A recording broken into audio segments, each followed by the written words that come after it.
All right, we're back live with episode two of the BassHeads podcast. Welcome back, everybody. We made it, boys. Episode 2. It's hot. It is hot. We haven't been pop some Bush Light, celebrate. Right. We skipped spring there. Yeah, we did a podcast because we were like, we're bored, it's cold, and then we put out episode 1 and it's 83. Right. Yeah. So, you guys, welcome to the final podcast. Fishing is about ready to start. Fishing season is here. Hope you enjoyed it. Right. It was actually 88 where I was at today. I mean, 88 in the metro up here. Yeah, it was super hot, but I'm not complaining. It jumps right back into spring this weekend, and then it looks like it stays mid 50s, 60s or whatever the rest of the time. But at least we got some 70s and 80s to, thaw out the lakes a little bit. I know I drove by a lake right by my house like 2 days ago, and I was already like pulling away, a lot of open water. And then I drove by yesterday and there was enough room to launch a boat. And I'm like, it's here. Spring is here. Our mentality is all a lot better. Mm-hmm. I feel good. Yep. Feel a lot better. I've seen like 2 more days of 2 more days of 80s, and then we get rain Saturday. So that should, for some of the smaller lakes, be enough. Mm-hmm. Nick, you're on sometime next week. Nick, you're on a small, shallow lake. I mean, is it progressing? Is it away from the shore, or what's it looking like? We're about 10 feet off, so not much, but that's it's about the maximum very cast. Close. So for you, right, you can start casting. Cedar right next to my house just opened up. It opened up like fully. Yeah, it's wide. Yeah, it's wide open. Sweet. Nice. I drove to Vexlar today for a meeting at 8 in the morning, 9 in the morning, and half of the South Bay was open. I drove home at noon. Half of the lake was open. Drove back by it at 4. 70% of the lake is open. So I cannot confirm I have laid eyes on the whole thing being open, but I mean, it's going to be open tomorrow. Right. I'm 9.5 hours away from home right now, northwest in North Dakota. So there's 3 feet of ice on the lakes out here still. So, but it was crazy. I drove from Grand Forks. I'm over in Williston, North Dakota right now, but I drove from Grand Forks. So when I hit Devil's Lake, North Dakota, the temperature was 42 degrees, and Devil's Lake was chock full of ice, snow, right, everything. I got to Minot, North Dakota, which is 2 hours west, and it was 66 degrees. It was crazy, the temperature change in that 2 hours. So it's a different world, but it's coming along. These guys are getting excited, but it's still they still got a long ways to go up here. Yeah. I mean, do you guys think we got opener in what, a month? I mean, is the northern half of the state going to be all right? I mean, I know it's going to start cooling off a little bit here next week, but I don't know. I feel like we have this discussion every single year and every single year. Yeah, for sure. At the end of April. Right. Or 2 days before opener, right? Right. No, I think like Mille Lacs is going to be completely fine. I think Mille Lacs will open in the next 2.5 weeks, 3 weeks. Yeah. I think it'll be open for a week before opener, which is perfect for how I like to fish that lake during opener.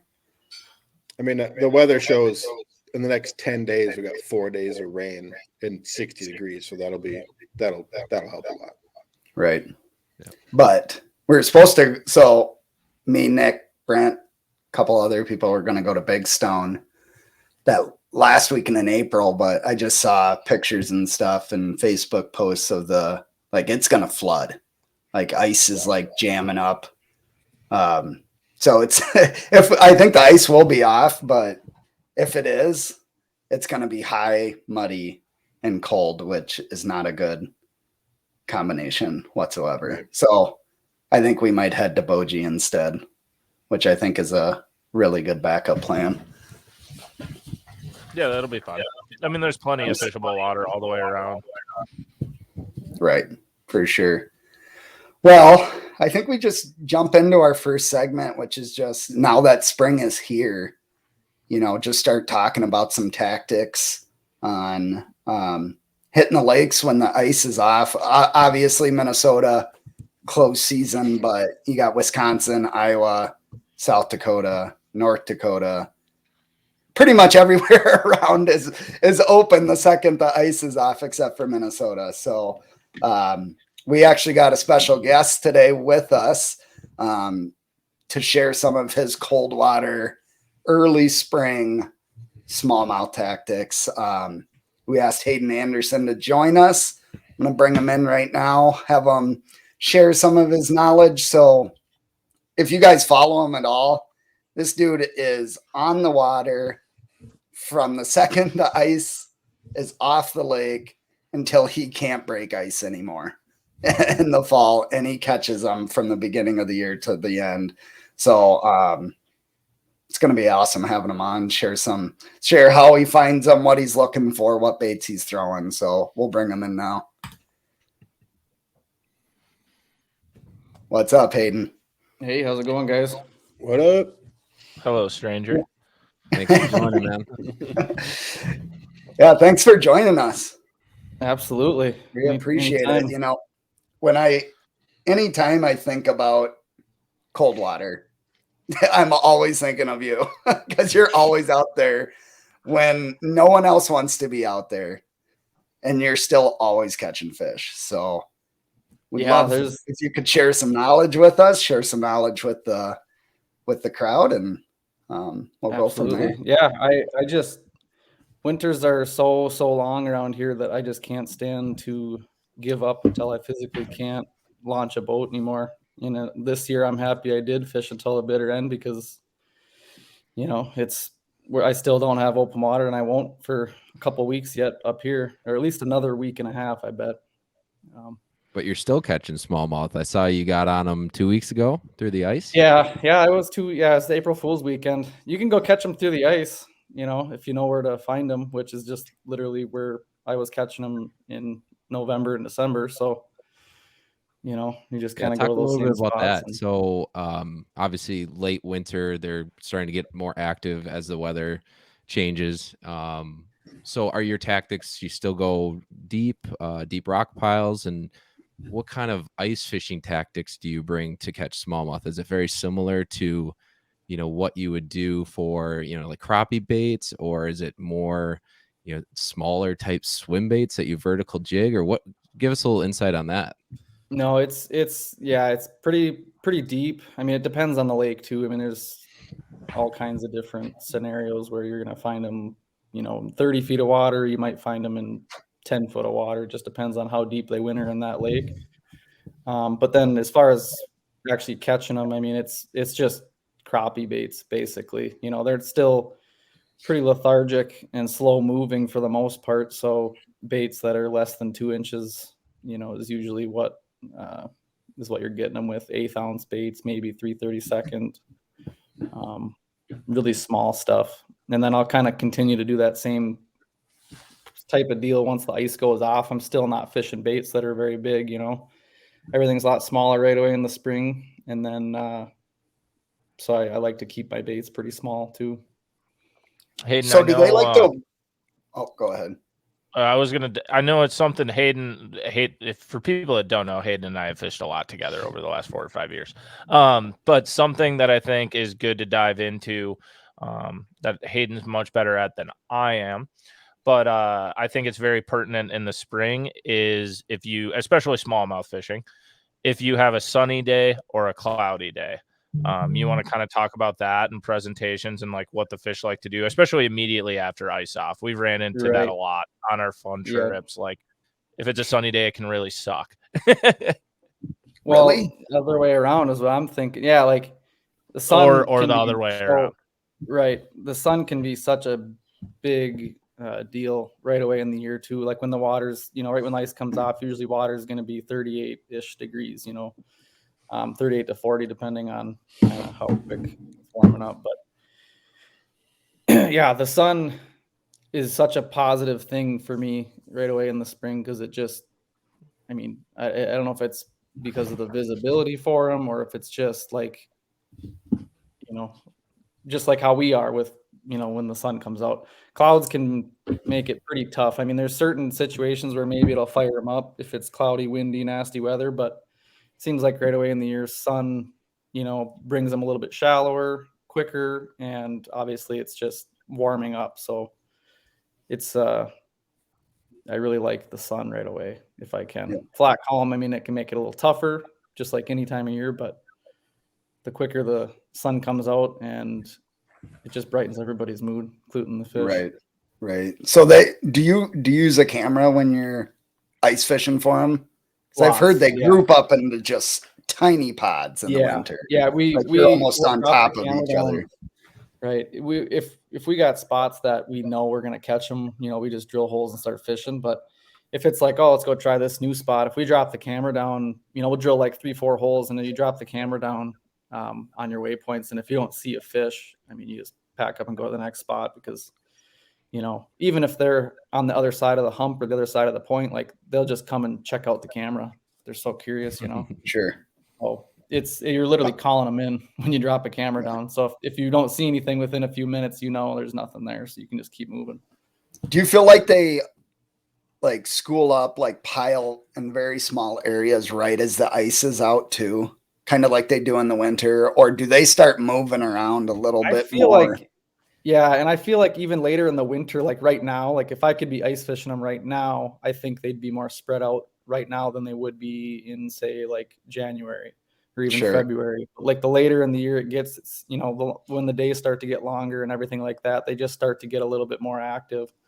So they'll start kind of meandering around the spots a little bit more. And then once the ice goes off, I mean, as soon as they start to feel a little bit of water warming up, they'll start scooting up. I've caught fish in 5 feet of water with 41-degree water temps. Like, it just depends on the lake. I mean, it takes no time at all for them to get shallow. Yeah. Especially when it's sunny. Well, do you pay attention? Oh, go ahead, Brent. I was just going to say, do you pay attention to temperature at all in the winter? I know a lot of guys, like you talk to Brian Brosdahl and stuff like that, and panfish, and especially this time of year, those fish start to kind of try and find some of that warmer water. And a lot of the cameras, I know AquaView cameras, there's temperature control, or they show temperature and stuff like that. Is temperature a factor at all for you in the winter, or you feel like it's more of a structure, kind of an area thing? Yeah, I've never paid attention to it ice fishing.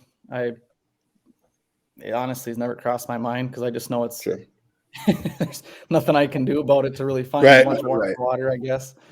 It's just I've never even thought to look at like what water temperature is. I just know ice is frozen and I've never once the ice goes off, obviously, I mean, I'll looking around for it, but even once, like the first few days after the ice goes out, I guess I'm not, if I'm smallmouth fishing, I'm not necessarily looking for the warmer water. I'm just looking for where I think their wintering spots are going to be. And I don't care if there's a certain bay that's, 2 degrees warmer than the spot on the main lake, because I don't think they're going to be there yet, maybe after a week, but I think that video that was posted this winter of a diver on the Great Lakes, did you see that? And like 60 feet of water.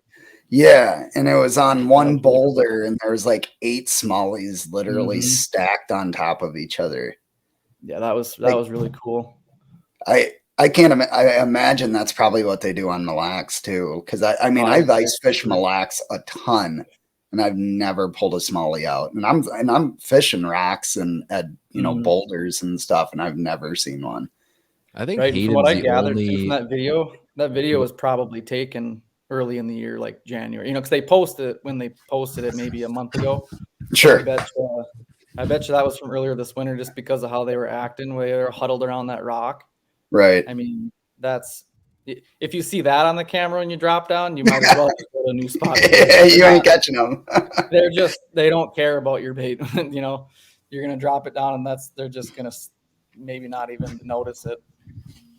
Yeah, I was going to say, Hayden, you're the one that I see that's consistently on them. The rest of us, it seems like I've tried it before, but like you said, with that video, it's such a precise spot where they're at that you could drill hundreds of holes and not even find a group in a single day. But it seems and like honestly, you guys in Minnesota miss out on the best time to go and try and do it, because your season closes in last weekend of February, right? Yeah. Yep. So you can't even like March is the best month, or even if you like this year, if you could get out there in April, which we could have, you know, that's you know, once the days start getting long, that's the best time to do it. But Sure. We can't catch smallmouth in March, or we can't win a Super Bowl. So we get it. We can't have nice things. nothing good happens in March for you guys. Right. Yeah. So let's say, you know, they're starting to move out of their wintering habitat. Are they pushing towards spawning areas, or are they just starting to move out of deeper, looking for the next possible structure after that? Yeah, I mean, I generally am looking. I look at like where they're wintering, and then I'll look at where they're gonna be. You know, usually a big flat or a big stretch of shoreline that's kind of flat, or you know, just typical smallmouth spawning areas, and then I just try to find that like in between. So let's just say you got a main lake hump or a main lake point, but it, you know, quarter mile away there's this giant flat that's, you know, 100 yards long or whatever. And yeah, I'm going to try to find little key changes or key spots that they would stop on between there. You know, probably if I'm thinking of like a deep clear lake, let's say, where they're wintering in 25 foot of water and they're going to move up to this flat where it's, you know, anywhere from 3 to 8 feet of water. That's probably where they're going to spawn, you know, or at least the majority of the fish. I'm going to be looking for, you know, little rock spines or boulder areas or gravel transitions, stuff like that in, you know, 10 to 12 foot, you know, right before they move up. Yeah. What are you throwing at them then? Anything and everything? Blade bait, small swimmers? Right. I mean, yeah, I mean, I'm the kind of guy who's going to have 20 rods rigged. I might not have them all out on the deck, but I'm going to have something for any situation. But, you know, my favorite is going to be a jerk bait. If I can catch them like that, that's definitely the way to go. And I grabbed one here too. I really like the +1 Megabass +1, 110+1, just because that is, you know, it gets down to that like 8, 9, maybe 10 foot range, and gets right in their face when they're not exactly wanting to totally come all the way up for, say, just a regular 110. Yeah. And then also just like a little paddle tail swim bait on like a 3/16 or 1/4 ounce head. And like I was saying earlier with baits being small, yeah, like just like 2.8 or 3. Let's see if I can find the. Oh yeah. You know, 2.8 or 3-inch size swim bait, something, you know, easy for them to eat too, because, you know, again, it's cold water early in the year. They aren't necessarily going to be choking down 4.5 to 5-inch swim baits right away, or they might try, but odds of you hooking up on them aren't going to be real good. So that's why I like going small. And then other thing too, slow down with like just like a Ned bait. I don't always throw a chartreuse head. I just had this one rigged up for where I was maybe going to try to go this weekend, but yeah, small baits, baby tubes instead of big tubes. Just kind of, it's kind of how I like to roll, at least right away after the ice goes out. Hayden, have you thrown, so you had that 280, have you ever thrown like the really, really tiny, you know, there's little Kitex and stuff like that, the really small swim baits? I know you go out to Sturgeon Bay and you see those guys whipping around those like literally 1.5 to 2-inch baits. The smallest I've ever thrown was like a 2.5-inch swim bait, and it was shaped just like a Kitex. It was just like a custom pour. I've done well with that too. Like honestly, yeah, I think anything that's just small, I just really like throwing small baits, or like especially too with like swim baits and stuff. And when you're fishing them, like if I'm fishing them right on their wintering hole, a small bait like that, you can keep it deeper a lot easier too than like a 3.8 or something. So that's something to think about also. But yeah, I've never gone that small before. 2.5 is the smallest I've gone. Right on. Then it's hard. I mean, it gets to be hard to find a hook that you can even fit into a bait that small. You know, you guys just looking at like a number 1 or a 1/0, which 1/0's easy to get a hold of, but finding a heavy enough swim bait head that's not a light crappie jig, you know, it's pretty tricky. But yeah, I'm sure somebody makes something. Do you even go after the green ones in the spring, Hayden? I do. Does he but ever go it's for green ones unless he's in a tournament? right. Honestly, yeah. If you looked at my phone, like all my like picture worthy fish, I end up with like 5 largemouth in the year that are like, oh, that's a good one for a picture. I don't know. An accident. Right, exactly. No, I do a little bit in the spring because I mean, it's the best time of year, or one of the 2 best times of the year to go chase those too. And I end up doing it a lot more like after work kind of stuff because I got more largemouth water close to my house, like within a half hour that I can easily get to after work. So that's when I end up doing it a little bit more in the spring. But if it's a weekend and I can go anywhere, I'm not gonna go largemouth fishing. Right. Because that's a completely different ball game. I feel like right as the ice is out. Yeah, I really don't even throw any of this, not even at all any of the same baits. So it's right. It's all bait casters then. Right. But if, ice is out and water temps are only 40 degrees or something like that for green ones, exactly. Like I don't even know what to do at that point. Right. Like, that's something cold. I definitely struggle with. Because, there's been a few times since the catch and release season opened here in Wisconsin that, like, a lot of the largemouth lakes end up opening first by me because they're just shallower and smaller and stuff. So those are what I can actually launch a boat on first. And yeah, whenever I've gone to try to do it when that water is like 40 degrees, it's like, because they're not up there yet, but then right. And they're on top of it all, they're lakes I'm not familiar with. So like trying to go figure a lake out the day after ice out or when the lake's half iced up, I still it's not exactly conducive to finding fish. Yeah. Hey, when you launch your boat, okay, it's 8 a.m., 7 a.m., whatever, you launch your boat. When you look at your graph, what is the temperature where you're like, today's the day, right? I'm going to knock their lights out. What is that temperature you see on your graph? Smallmouth? Yeah. The day the ice goes off. I'm just saying water temp. I mean, when you see like 50, like 39 this degrees. Is good. Okay. If it's a lake I know, 39 degrees, yeah. Right. That's crazy. I'm ready to wail on them for sure. And especially if the sun's out and there's a little bit of wind. Yeah, on it, or just even just straight clouds and not like super cold, nasty weather. I mean, yeah, it doesn't honestly. I mean, because I like that because they're going to be way more predictable. Like on lakes that I know, like in Hayward and stuff, like I know where they are at right now as we're talking, and I can't get to them in a boat yet. But the day the ice goes, I know they're going to be there because I was catching them ice fishing 2 weeks ago. And they're not going to go anywhere until that water starts to warm up a little bit. And so like a lake that I know well, I have no fear of going and catching 40 or that is such a bummer for Minnesota, not even being able to you don't get the opportunity to do that. I would love to be on Mille Lacs 2 days after ice out just to try and learn where they're at. Cold water, because I'm not going to go ice fishing and stick a camera down on Mille Lacs. That place is way too big to do that. But it'd be sweet to drive around a little bit right after ice. I suppose I could do that right after ice out. Go out there, go around. We'll have them cornered with a camera a few days before. Right, that would be hard if you did find them not to drop a bait down. Oh my, yeah. You might be thinking twice about that law. Waxworms, don't they? Speaking of that law, did you guys see that Eric Haja or whatever got a ticket? He got written up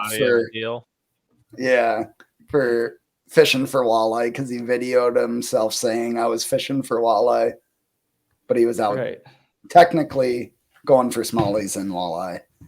Nice, But, so he videoed himself, and they watched the video and.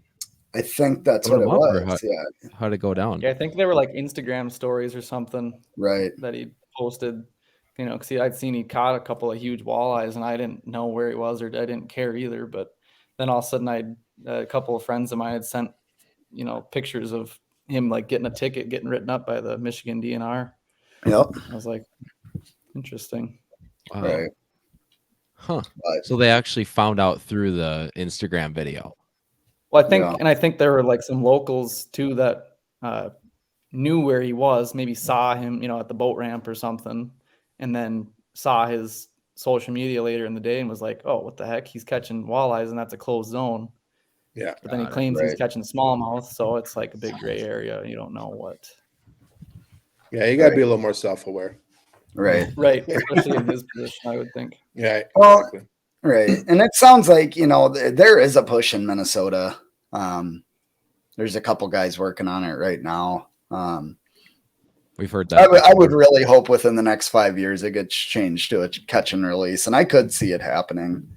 Yeah, that would be really cool. 'Cause, man, you guys besides just Mille Lacs, you got some lakes that would be really, really fun to try fishing in April Absolutely. or whatever if the ice allowed. Right. Yeah, woman wouldn't be any fun, would it, Nate? No, that would probably be an awful idea. Yeah, that'd be terrible.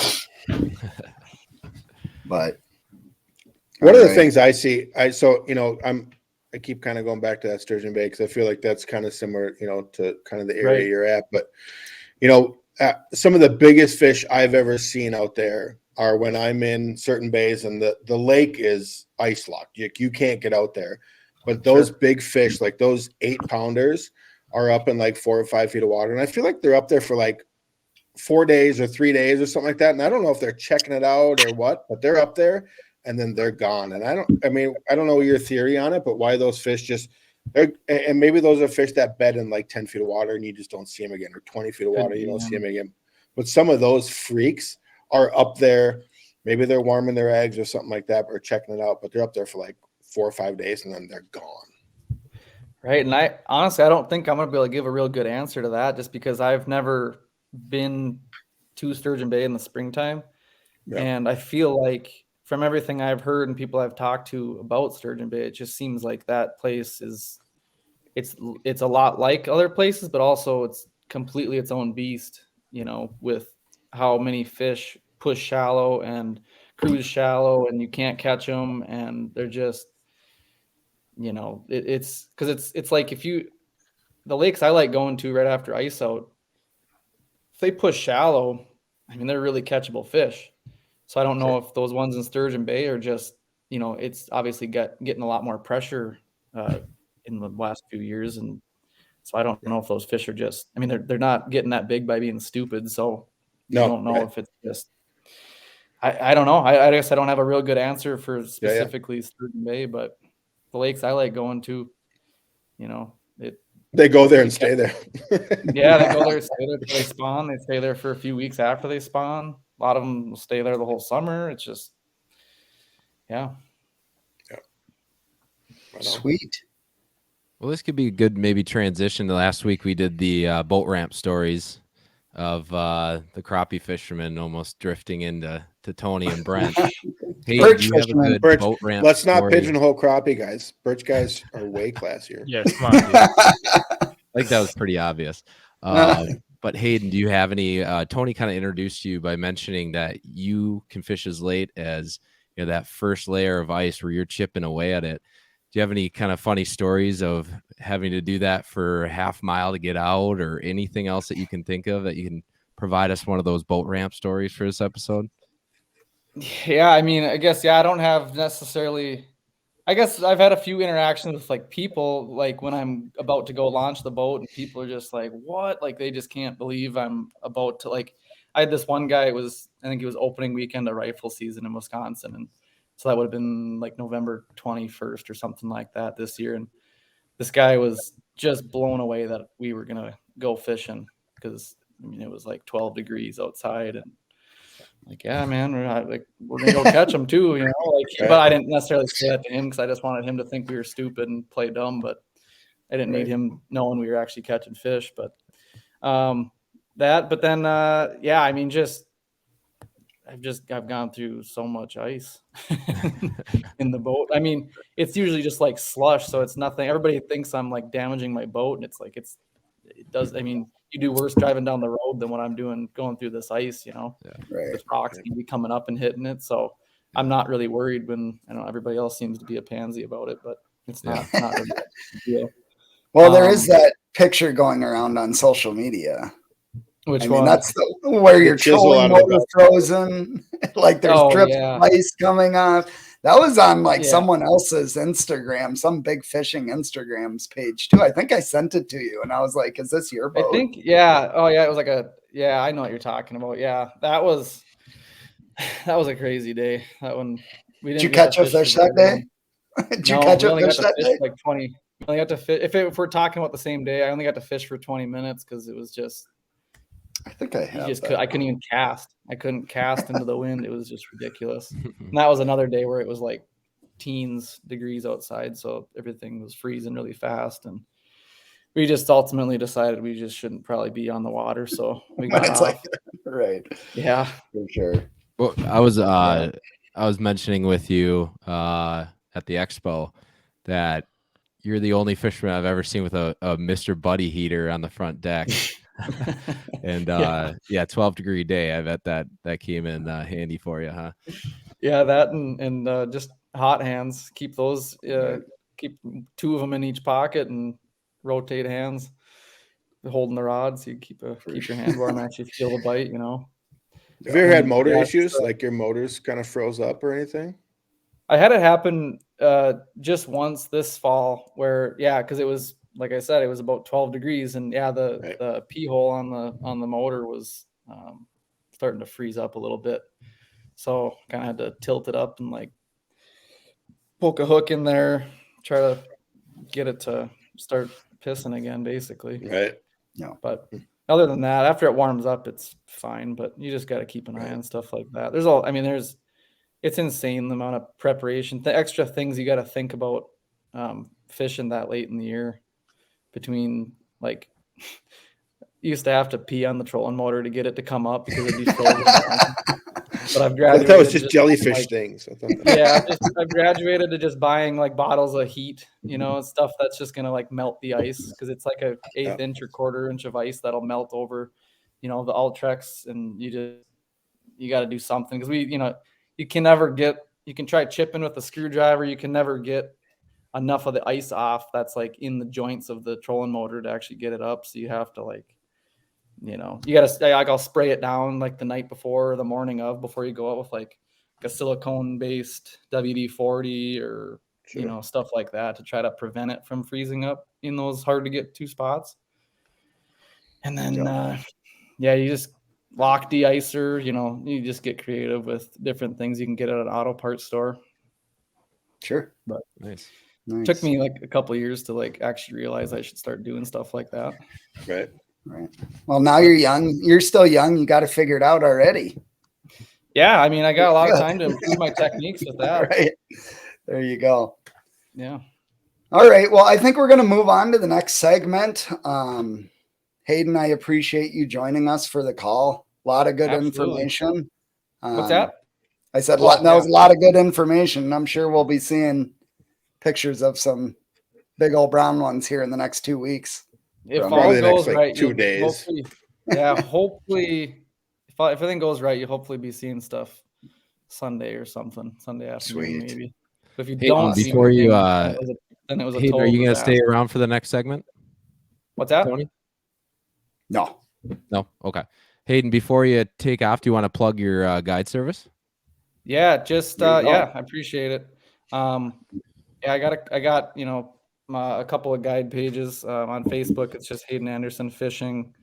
And if you're friends with me on Facebook or whatever, you can find it linked in my bio there. And then same with Instagram, but it's Hayden. It's at Hayden Anderson Fishing on Instagram too. And just all my contact information, email, phone number, and stuff is in the bio of both of those accounts, so you can get a hold of me that way or direct message, whatever you want. But as soon as this ice goes, I'm gonna be fishing around here. So if anybody's looking to get on some smallmouth early in the year, let me know. Well, Hayden, so the only thing I'm gonna ask you before you leave is so pre 45-degree water, so right after ice out. Some guys aren't gonna go when it's 39 and freezing and everything. But if you had to tell people, we're talking non-river systems, if people are going to get out and go smallmouth fishing early in the season, like I said, pre 45-degree water, what's one, I'll say, bottom contact bait that you would tell them to put on, and one moving bait you would tell them to put on? What's your like, okay, just put these 2 on your deck and go to town and you should be able to catch some smallmouth? Yeah, I would say, either a baby tube or a Ned rig for a bottom bait, whatever you got more confidence in.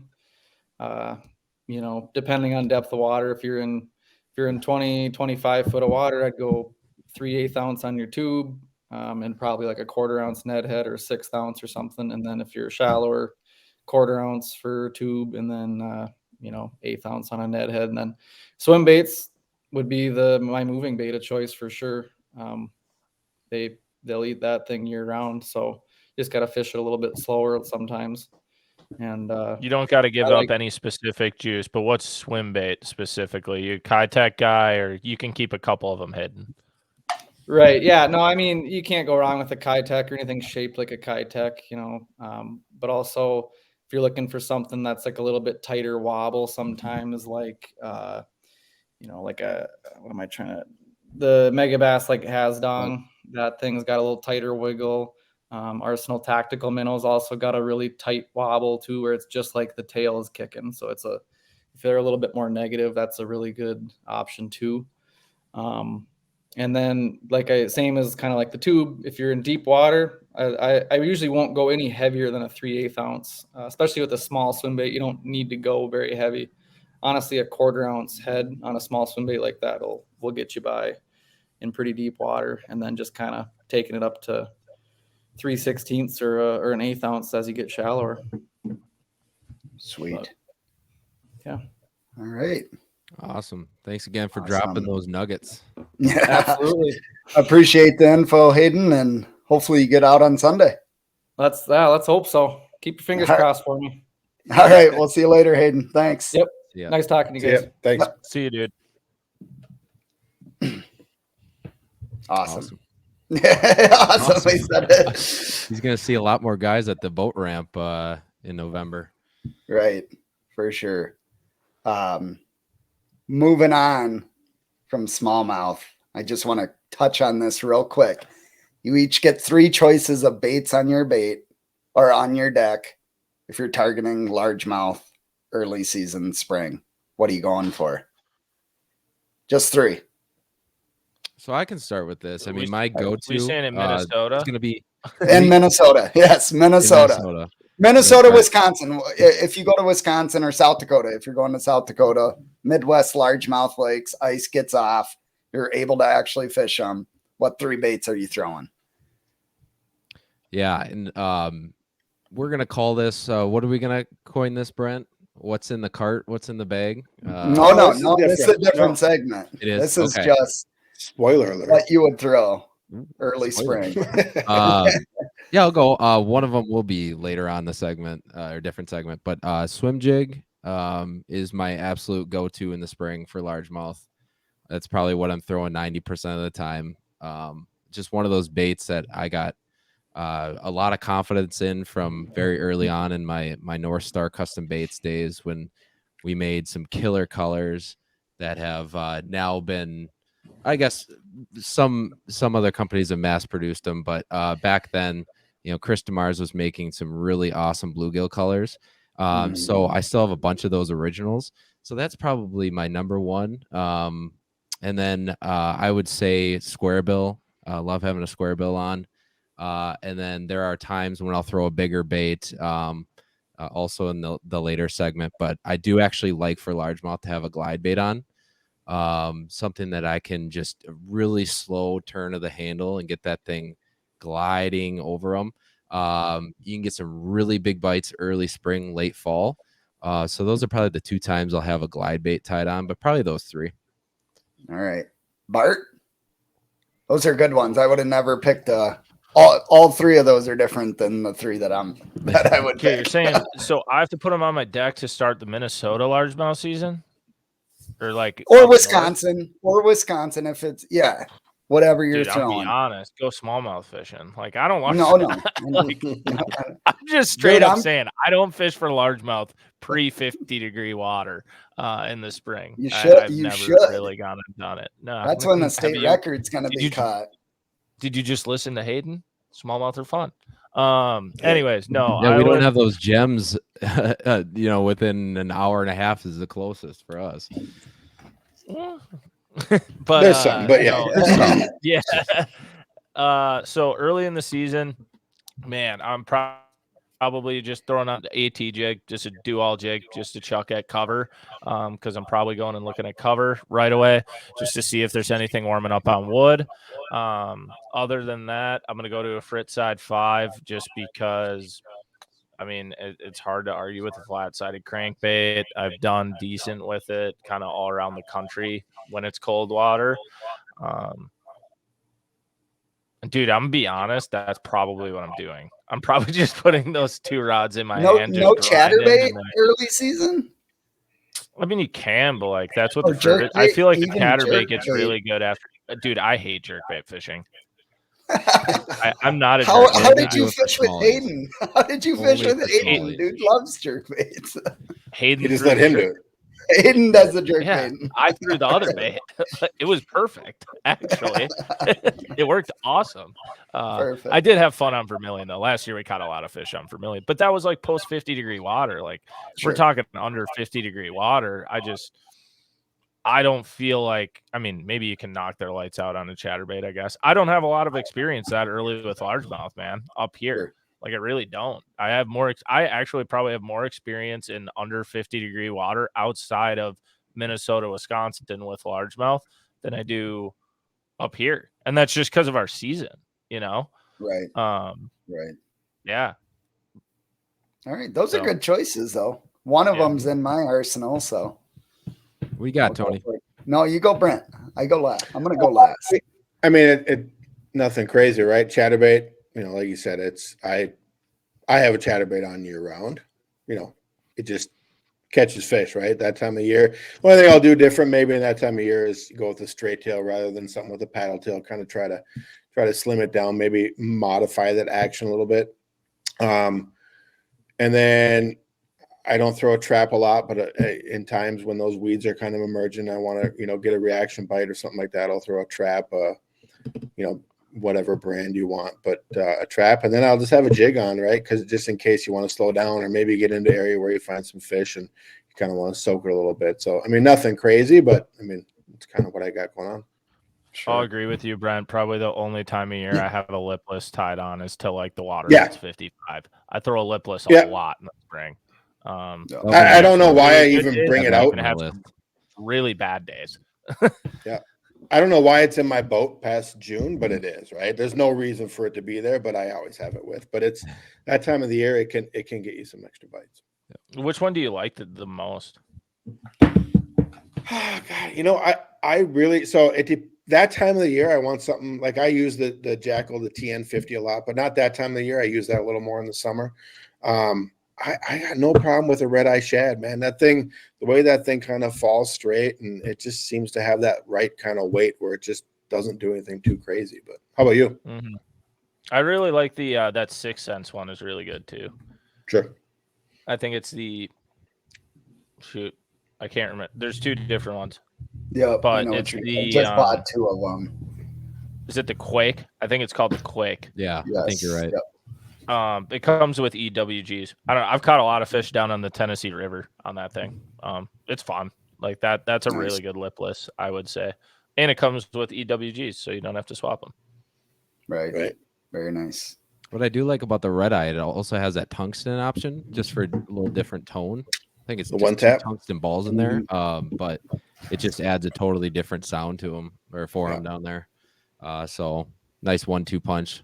There you with go. the regular and the tungsten. All right. I got my 3. I'm switching. There's 2 that are really close, but the first one, that Luke Clausen finesse jig by Dirty Jigs, is such a killer finesse jig because it comes in like a 7/16 ounce, and I always like a heavier jig. With it being so low profile though, it's money. Put a little Sweet Beaver on the back or Baby D bomb. I'll be flipping that all over the place. And then chatterbait's always going to be in my hand in the spring. Bart, you said you don't have a ton of experience, but I'm catching them when it's 42 to 46 degree water temperatures even. green ones on chatterbaits that early in the spring. That thing just crushes. And it's just, it's a different, I mean, you're literally slow rolling it, bumping it on the bottom. Put like a super fluke or a super fluke junior where it's, the whole body's not wiggling as a tail and it's just the little fork tail that's going, kind of like Brent said, like a straight tail, not too much action. And then after last year, it was going to be jerkbait, but after last year, the Fritzside 5 crushed for me in the spring last year, both green and brown. There was a couple days. Oh, it's such, and you would think when you first buy it, I was a little hesitant to first buy it. And I shouldn't have been. My college roommate's the guy that designed it. And he kept telling me, Dan Spangler kept telling me, you need to try this crankbait. And I'm like, I don't know, and then I finally buy one. And, the thing's only this big, but it casts an absolute mile and it runs true, man. Yeah, and I would say it casts a mile if you have the right rod and reel. Like your setup is really specific with that bait. Otherwise, it's kind of you're gonna have a bad time. You need the right crank and setup for it. I throw it on like a 7.2 medium poison adrena with a Corrado DC, which a Corrado DC is gonna throw any little bait a mile. Same with Daiwa SVs and stuff like that. But that thing, I throw it on an SV. That thing just did work for me last year, and like more than the jerkbait did last year. So I'm kind of flip flopping. If it would have been last year, it would have been a jig, chatterbait, and jerkbait. Now it's a jig, chatterbait, and the Fritzside 5. I will say one thing. So it's not a bait, but the past 2 years when I've gotten to the spring, it's something that I don't do it much. The rest, well, I do it all year, but I appreciate it more in the spring with moving baits and like crankbait specifically. But line, if you guys haven't used the Sunline FC crank, it is really good. It's a really good cranking line, and it's a really good jerkbait line. And I'm saying that because every year when I get to the spring, I'm like spooling that up now, and I'm like, God, this stuff's pretty cool. And then I go throw it again, and I'm like, oh my God, this stuff's amazing. What makes it good? Because I've heard the abrasion resistance on it isn't great. So if I'm digging in rocks and stuff like that, I'm not sure I wanted it. I wouldn't say that, dude. Like I've cranked it on riprap walls and a bunch of other stuff. I haven't personally ran into that issue. Okay. The biggest thing I've seen with it is your casting distance is so much further. Like it is really slick. I don't know what coating they put on it, but you can feel it when you pull it out of the package. It feels significantly different than an FC Sniper or a shooter or an Invis-X or a Braze-X or I don't know, whatever your fluorocarbon would be. The casting distance on it is a mile, and I don't think it gets memory as hard and like doesn't backlash as bad as other lines do for crankbait specifically. But yeah, I don't know. I haven't had any issues with abrasion resistance on it. Like I've cranked it into a lot of stuff over the last few years, and yeah, it's been great. It's an awesome jerkbait line too. Like the 10 God pound. Damn it! I just spooled up, Bart. You should have told me this like a week ago. I just spooled everything up. You know how much I love. My bad. But I'm telling everybody else, like if you need some line, like seriously, get like a 10-pound spool of the Sunlight Crank FC. Just get 100 yards of it or whatever it comes in for the smallest one, and throw it on your jerkbait or square bill, or don't throw 10-pound on your square bill. Don't take that word of advice, but just throw the Crank FC on one of your cranking setups specifically. I wouldn't, not like a chatterbait. I'm saying like crankbaits, hard baits, jerk baits, and I think you'll really like it. Nice. I'm gonna have to try it's like noticeably different. Wow. I got two of the same exact setup cranking rods, so I might have to spool one up with it and leave the other one with Sniper to see how it goes. Yeah, definitely try it out. I have it on all my cranking rods now instead of FC Sniper. Nice. Sweet. All right. Well, thanks for the input, guys. We're kind of coming up towards the end of the show. We got two more segments we want to go through real quick. Brent kind of came up with one at the end of last show, and it's called "What's in Your Cart for the Week." I mean, if you're like me, I have an Omnia order come in at least once a week, or some sort of fishing related item come in once a week, and I'm kind of excited. I got these this week, and they're two baits that I have not thrown before, so I'm kind of excited for them. I'll kind of start out. The first one is the Power Baits Max Scent Little Trooper. I don't know if you guys have seen these things, and like Hayden said, really small baits. Like this thing is gonna be money on a Ned head, a small Ned head. Look at that. Like that's Mille Lacs small crayfish right there. And it's got reminds me of the new cross leaper. Anyone get their hands on those? No, I have not. But this thing's only 2.5 inches, if that. The thing's tiny. Yeah, I think the cross leaper is a little bit. I think it's a 3-inch. Okay. It's very realistic. But, so I'm super pumped about that. And then I don't know if you guys have tried these. It's the new Berkeley. I'm going Berkeley all this week. Yeah, sponsored by Berkeley. Right. It's called the Power Stinger. It's a new chatterbait trailer. Just ordered them. I'm a nut for white chatterbaits, but that tail on that thing, like that's going to be a killer chatterbait trailer. Is that segmented at the end there too, Tony? It is. It's like kind of like honeycombed. You can't see because it's dark, but it's kind of honeycombed to make that tail wobble a little bit. The body's pretty stiff actually up here, but then it's super soft at the tail. Report back to us. Yeah, those were 3-inch. I think this one was 3.5, and then they make like a 4 1/4. Right on. So those are my two for what was in my cart this week for my orders. Perfect. Nick, you're up. All right. So I kind of teased this earlier, but a lot more of these are in my cart. So this is the North Star custom baits. This actually isn't the original. Those are out in my garage, but this is the new owner who bought North Star. He's a guy out of Wisconsin, so he continued the business, kept the same colors. This is one of my favorites. A little bit different head design than the original, but this is called Bullgill. Just any natural bluegill colors. Again, you can go chatterbait, swim bait.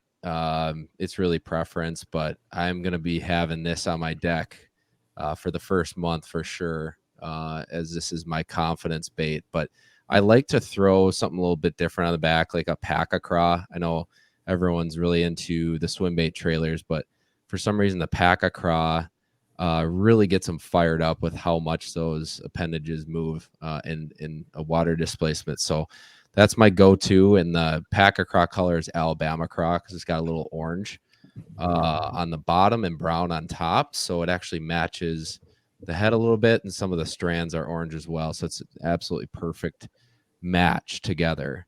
And then the second one, so this, I had mentioned glide bait. It probably wouldn't have put it in my top 3 for actual fish catching, presentations for the spring, but I just like to have one tied on because it can get you a giant bite. Just something to maybe throw, in an area where maybe you've already caught a few, they're there. Try this out. But this is actually a Gancraft glide bait, and I had it custom painted by a gentleman up north in Alexandria, Keith Bielke, my tournament partner's dad. So he does really amazing custom paint jobs. This is one where I think it was a Depths glide bait, and I just sent him a Tackle Warehouse picture, and he copied it to a T. It is absolutely perfect. We'll probably look to have him on as a guest at some point. He doesn't have, I don't think he has a website, but he has a Facebook page and has a lot of his work on there, and it's absolutely incredible. So we'll talk in further detail about that, but that is my second bait that was in my cart this week. Nice. Like that glide bait. Brent, you can go for it. Even if it doesn't catch them, it's so cool. Like last spring, there's one obvious point on my lake. It's where they all congregate right away, and I saw the biggest bass probably largemouth of my life come up on it, and it sniffed. It didn't bite, but that's just as cool too. I mean, I obviously would have liked to have caught it, but it's cool to see him just so intrigued by it. I don't have a bait with me. Like I said, I'm in North Dakota. I don't think there's a bass lure within 6 hours of me right now. But they catch them on Devils right now. Yeah, right. Spinner baits, right? But I have a few events I need to work this weekend.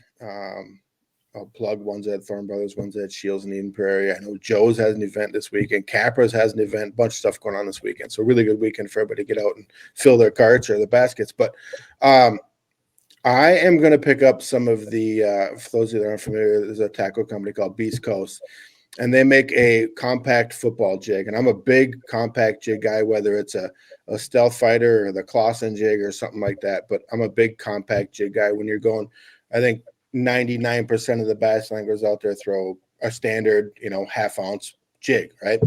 I like to go something with a little more finesse, a little more compact. But that Beast Coast football is just a really compact, they make different sizes, half ounce and stuff like that, football jig. But the trick with it is it's got a stout hook on it. There's a lot of compact jigs out there, compact football jigs that are small, but they have a lighter wire hook, whereas this Beast Coast has a pretty stout hook on it. So that's one that I'm going to probably buy about a dozen of this weekend just to kind of fill a box and have. I know when Tony and I were out on Big Stone last fall, that was a key player, not that lure in particular, but a football jig. And he went through a handful of them. I went through a handful of different ones, but I wanted to find something with a little stouter hook, and that Beast Coast tackle looks like it's got a pretty stout hook on it. So I'm excited to pick up a few. Nice.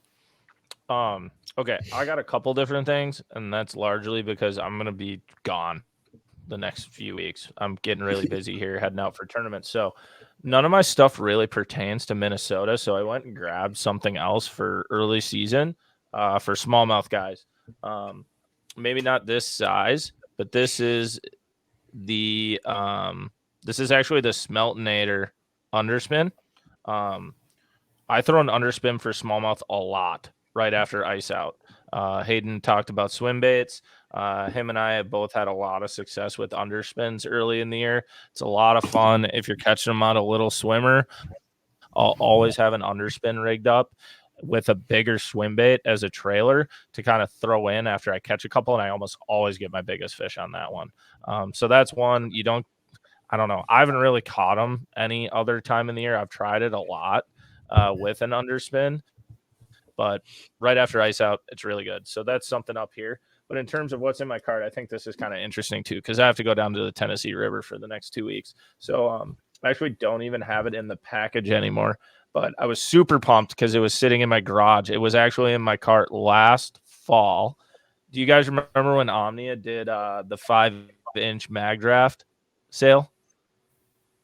Yeah. No. So I have one of those rigged up.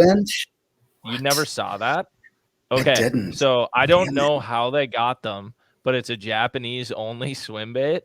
And I don't know if they mistakenly got an order of a certain amount or whatever it was, but I ordered 10 of them. And I'm pretty sure. Dang it. How did I miss that? Yeah, it's literally a 5-inch mag draft.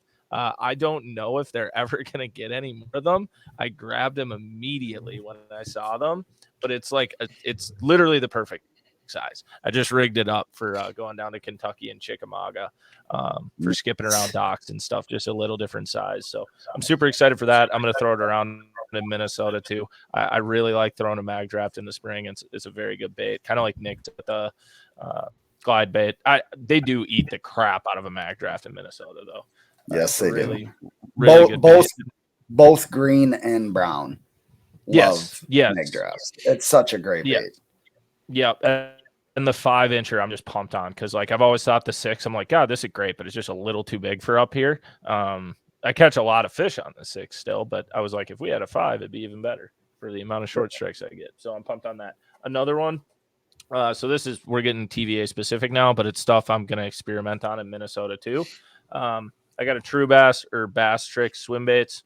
It's kind of a Tennessee River staple. Yep. I mean, you can't go to the TVA and not have a single swimmer head rigged up. I have that on. All Terrain came out with their smasher head and their large smasher head. I have a few of those rigged up. Really good swim bait heads. Spring swim bait. Same thing with the mag draft. You throw them that time of year. And this is kind of a unique one. I thought, I don't know if you guys have experience with this. I'm pumped to mess with it with some fish that are going to be spawning in early. I got some methylite worms, boys. Oh yeah, there you go. Floating worms. Yeah, I haven't messed with it much. The floating methylite worm, but I'm excited to try it. Like I said, I don't have much experience with it. I know it's a big springtime thing down south. I don't know if it works in Minnesota. I have no idea, but I bought a bunch of them. We'll see how it goes. Why not? That was the jam. I bought like 5 packs of them, and they're zoomed, so there's 20 of them. So I have about 100 of them now. I'll probably have one rigged up for 2 weeks, catch one fish on it, and I'll have 99 extra for the next. Yeah, I was saying 6 months you'll have 99 of them still. And that back in the day, that was one of the, to your point, the springtime deals. I mean, it was, you put a little crook in it, you a couple feet up, you throw a swivel to get it to sink, and there was all sorts of stuff guys did with it, but that was kind of the deal. Yeah, I'm literally gonna rig my first one up tonight. I'm kind of pumped on it, actually. Like, report like, back when you on brought the it up, next. I was like, I got the perfect thing. Right. All right, bring that. All right, report back on the next podcast then if you threw it and if you caught anything. Yeah, we'll have to do a tournament recap. Right, there we go. Yeah, hopefully I can catch some fish. Unlike Grand, that place sucks. All right, don't go to Grand for fun. We got one more little segment, and I reached out to the BassHeads for help on this one. Tales from the Lake, just crazy boat ramp stories, crazy on the lake stories. The first guy that sent me, I'm gonna read what he says. He goes, "So a few years back, we were fishing a bass tournament on a small lake in southern Minnesota. It just so happened that this was the same time as early goose hunting." Those combinations never work out well, I feel like. Yeah. So when we got to the landing, it was really foggy. Nobody could see anything. So we blasted off. Everybody took it easy, not to run into anybody else. Got to my spot, wanted to start and fish. After about 30 minutes, they kept hearing talking and swearing about 100 yards away. Turns out there was a group of goose hunters in a small boat laid up in the cattails. After about 30 minutes of being called names and not really knowing where the hell it was coming from, the fog started to lift, and they noticed there were guys starting to put their guns back down in the boat. Turns out they were like, there was decoys like 50 yards away from them, and these guys got in their boat, it sounds like, and started like doing circles around the bass guys. They were just pissed. And then I could see this happening in Minnesota a lot. Oh yeah. South Dakota, Minnesota. And in this case, don't go and harass the guys. Obviously, the guy bass fishing had no idea there was a group of decoys set up there. Yeah. But it can happen. And I know some duck hunters that have had some very arrogant bass guys move in on their decoys and not give a crap.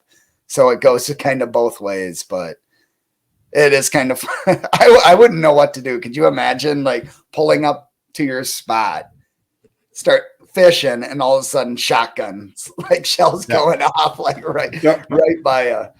Don't bring a crankbait to a gunfight, I think is what it is. Or at least keep far enough away. I feel like I observe my surroundings enough that would not happen to me. If it's foggy though, like you just never know. I'm going to be very honest. I'm rarely at the launch early enough that I would run into that predicament. I'm only getting there like 30 minutes to an hour after sunrise. I'm not there. But this was in a tournament. Yeah, this was in a tournament, so I'm guessing blast off was 7. So it was. Those guys should have known there was going to be a tournament there too. All right. Well, you never. Well, if it's small tournament, no permit. And next week, yes, Matt Voigt telling people about how to properly register for a tournament because they probably didn't register it properly. Which had no idea. Which I did ask Matt Voigt today to be a guest on one of our next podcasts to talk. I mean, the dude is a phenomenal tournament director. He goes through everything. He's super organized. By the way, he is the new tournament director for the BassHeads tournament. And the guy's just on top of things. He looks into every little aspect of tournaments. So we're going to have him on in the next, 1 to 2 episodes and have him just kind of break down, because there are a lot of like ins and outs of running a tournament. Even if it's like a 15 boat, 10 boat tournament, if your payout's high, like there's sometimes you have to have a permit. And even if it's low, sometimes you need a sheriff permit. So yeah.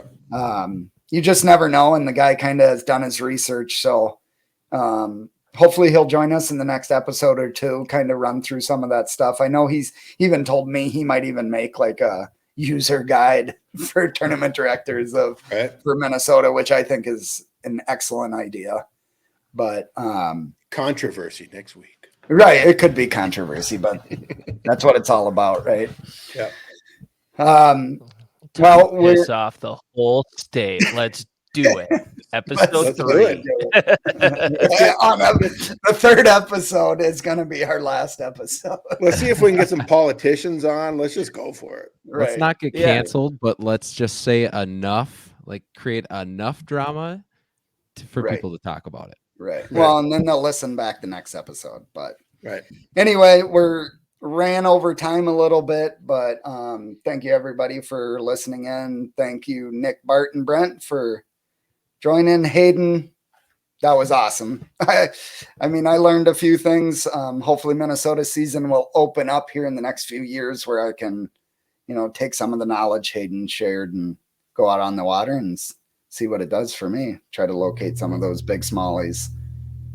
But or just reach out to Hayden. That's what. Just reach out to Hayden. I'm going to say, hey, let's go in November. Right, for sure. All right. Well, until next time, we'll see you in episode 3. See you guys. Bye, boys. You guys.